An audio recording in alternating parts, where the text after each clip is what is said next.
Through the end of the year, reporters will be looking back at and following up on stories and topics that resonated strongly with our readers in 2018, according to metrics on lowa.com. This story is part of that series. One day, in the middle of a haircut appointment, my stylist suddenly stopped towel drying my hair. I sat up from my reclining shampoo chair to find former President Bill Clinton standing a few feet away from me. Wrapped in a beauty parlor smock, my hair dripping wet, I instinctively stood up to say hello. His unannounced visit set off a buzz in the little salon located in the heart of Chappaqua. Over the years, as a reporter for the Journal News/Lowa, I have had many opportunities to interact with Bill, as well as Hillary Clinton in their adopted hometown and mine, and have interviewed all three Clintons, including their daughter Chelsea. One of my articles made it to the infamous WikiLeaks emails. As a journalist, the proximity has given me a unique perspective on what makes these global celebrities, who never seem to lose their relevance, tick. Everyone from the lock her up crowd to the hoping to run into her in the Chappaqua woods crowd is fascinated by them. Just Google the last name, and a minimum of 6 news stories a day pop up from around the globe. The Clintons moved into a white Dutch colonial on Old House Lane in 2000, after they left the White House. It's a place Bill has lived the longest of any home, he once told me. Almost everyone in the hamlet has their favorite Clinton sighting story. Once, my husband, Sanjay, was stuck behind Bill at the Citibank ATM on South Greeley Avenue, the town's main artery. "I'm sure I have money in this," he told Sanjay, apologizing for fumbling about a bit.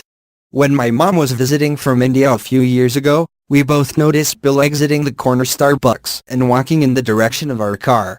This was her first Clinton sighting, and in her excitement, she motioned him to stop. He did, smiling. I let her out of the car and proceeded to park. When I caught up with him, a Secret Service officer discreetly lingered around as a few more pedestrians had stopped to say hello. I took a picture of my mom with him. It's now prominently framed in the entry hallway of her home in Bombay. At town events such as the Memorial Day Parade, fundraisers for local causes, swearing-in ceremonies and book signings. Most recently for Hillary's What Happened, the Clintons have made themselves available to reporters.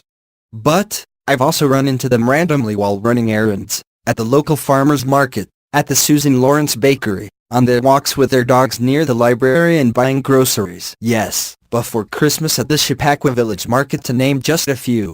During those random encounters, I've mostly tucked my reporter's hat under my arm, controlling my journalistic urge to get their take on the issue of the day to give them the privacy they deserve.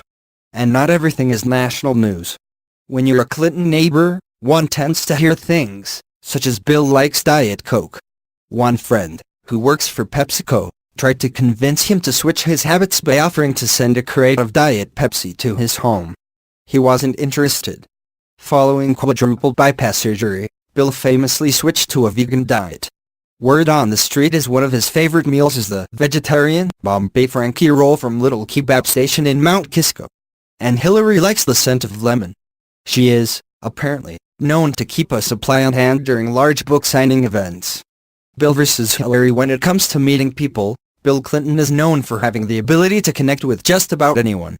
But from first-hand experience, I know Hillary does, too. Earlier this year, she chatted with my daughter, Sanjana, about the University of St. Andrews in Scotland, the college she was joining. Hillary talked about visiting and receiving an honorary degree from the university in 2013. It wasn't their first meeting. Sanjana met Hillary at age 5 and promptly informed her that they shared a birthday. Covering the family as a reporter provides a different perspective. On Election Day 2016, my assignment was to interview local Clinton supporters in Chappaqua throughout the day. I'd spent the previous night at Westchester County Airport, waiting in the cold with hundreds of people from regular supporters to public officials for Hillary's campaign plane, dubbed Hill Force One, to land.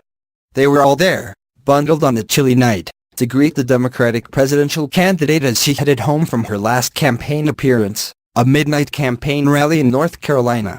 I ended Election Day at Crabtree's Kettle House restaurant, from where Hillary was beamed into the Democratic convention via satellite to accept the party's historic presidential nomination at an election watch party organized by the Chappaqua Friends of Hillary. There were about 300 guests. As the results started rolling in and the inevitability of the outcome became clear, the room slowly started thinning out, with people looking physically drained as they left. When I asked some of those supporters recently if they'd support a rumored Hillary 2020 candidacy, the answers almost always came in size. In October, when I interviewed Chelsea Clinton, she was forthright about the circumstances that might lead to her running for office. She said she was happy with the current officials representing her district in New York City, and so she'd consider a run if someone were to step down or retire. The story went viral, with everyone from UK's Daily Mail to Breitbart to Babel reporting on it. Yes, the Clintons are still making headlines, but I've also witnessed them far from those headlines.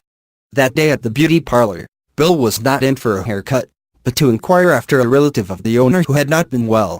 The owner walked around the former President of the United States and snipped a little stray lock off the back of his head as he exchanged pleasantries with a patron. He didn't flinch. It was like watching a mom fix her young son's bedhead. I was glamming up to host a LOAD speaker series event that evening. Naturally, I used the opportunity to tell him all about the series and how it benefited local charities and asked if he would be willing to serve as a guest. He said he would love to at some point. Meanwhile, he offered me a pro tip. I think you should contact Ben Stiller, he lives here and he'd be great. Thanks. I guess it was futile to let him know that I didn't have Stiller's number on speed dial. I saw him a few weeks ago at a party. He'll be great, he repeated. So Ben, if you're reading this, my email is svenugop@loa.com. You come highly recommended. Subscribe now.